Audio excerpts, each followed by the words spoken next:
بسم اللہ الرحمن الرحیم. میں اس وقت موجود ہوں ضلع غزر حلقہ نمبر 2 شمرن میں.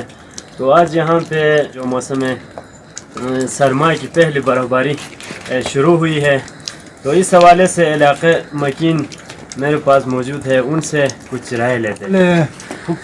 تو جلدی ہوا برفباری، تو یہاں روڈ کا مسئلہ ہے. ہم امید رکھتے ہیں جو بھی ہمارا نیا کینڈیڈیٹ آئے گا تو وہ اس روڈ کے بارے میں سوچے گا، اور ہمارا اس علاقہ جو کٹب علاقہ ہے اس کے بارے میں وہ کام کرے گا. موسم جو پہلی برفباری ہو رہا ہے اس کے حوالے سے آپ کیا کہیں گے؟ پہلے بار اس سال جلدی ہوا، تقریباً 10 نومبر میں برفباری ہوتا ہے. اس سال تو نومبر 15 کو برفباری ہوا، لیکن لوگوں کی مشکلات میں اضافہ ہوا ہے. کٹب علاقہ ہے، یہاں برفباری زیادہ ہوتا ہے، روڈ کا مسئلہ ہوتا ہے. تو جو ہمارا نیا جو کینڈیڈیٹ ہوگا وہ اس کے بارے میں سوچے گا.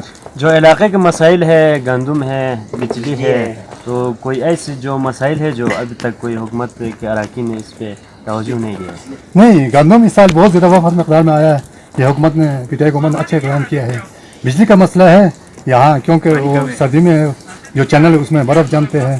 تو انشاءاللہ جو نیا جو ہمارا یہاں کینڈیڈیٹ آئے گا اس کے بارے میں سرما کی جو پہلے برفباری ہوئی ہے، جو نئے کینڈیڈیٹ ہمارے لیے منتخب ہوگا وہ اس علاقے کو دیکھا جائے کہ ابھی نومبر سے مارچ اپریل تک ہمارے پاس یہ حالت ہے. ہمارے بچے روڈ بلاک ہوتے ہیں، مسئلہ خوراک کا ہوتے ہیں، موشی کا مسئلہ ہے، آج بہت مسئلہ ہے. جو بھی نئے منتخب ہمارے لیے ہوگا اس کے لیے سب سے پہلے اس علاقے کا خیال رکھنا ضروری ہے. ادھر یہ روڈ کا مسائل ہے، برفباری کا. یہ روڈ بند ہونے کا مسئلہ ہے. اس میں وہ آتے تو سلارنگ آتے تو برفباری ہوتی ہے، باقی تو کوئی مسئلہ نہیں ہے. لائٹ کا تھوڑا مسئلہ ہے، بجلی کا، پانی کم ہے، اس کی وجہ سے ابھی تک کوئی اقدامات نہیں کیا. جو نیا حکومت آئے گا، جو بنے گا نئے منتخب وزیر، تو وہ اس کے لائٹ کے اوپر اور یہ روڈ کے اوپر ہمارے لیے خاص. یہ علاقہ بہت سرد علاقہ ہے. ابھی اس میں اسٹارٹ ہو گیا 3-4-5 مہینے ادھر برف جمتا رہتا ہے.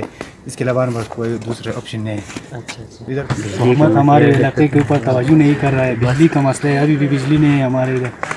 تو ابھی ہم امید رکھتے ہیں نئے جو انتخابات میں ہمارا بندے سلیکٹ ہوگا تو انشاءاللہ ہمارے لیے کچھ کرے گا. باقی ہم نے پچھلے سال بھی لوگوں کو جتا کے دیکھا ہے، ہمارے لیے کوئی بھی کچھ نہیں کیا.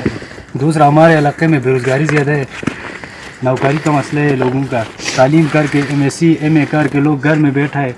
اچھا، کوئی بھی ہمارے اوپر توجہ نہیں دیتا. اس لیے ہم خوبصورت تو لگ رہا ہے علاقہ برفباری ہو کے، لیکن ہمارے لیے تو مصیبت بن گیا ہے. ابھی دیکھو روڈ بند ہو گیا ہے، گاڑیاں نہیں چلتی.